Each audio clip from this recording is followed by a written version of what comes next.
am Lucky Matmo.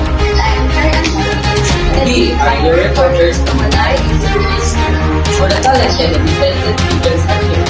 Here in MIS, you are the star. Today marks a special day as we start the first day of Senior High School's week here at Manay.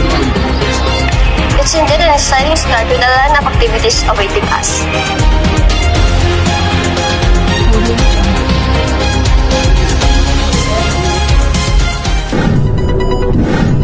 Absolutely.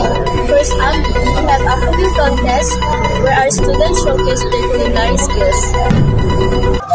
The planned activities aim to equip grade 11 and grade 12 students with the necessary skills and competencies for their future careers. Ano pong masasabi nyo sa first day po ng Senior High School's week?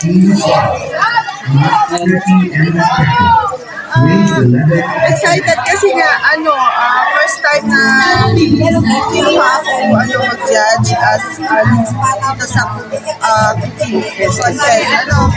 So excited na makatikim ng mga bagong recipe ng mga magluluto ngayong araw na to.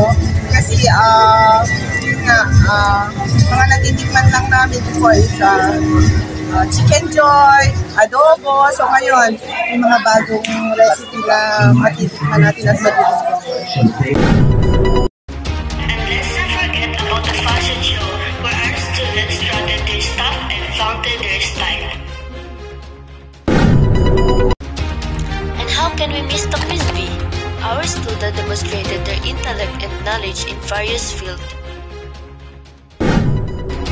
So fellow students, let's join together in celebrating our inaugural day of Senior High here at Manay.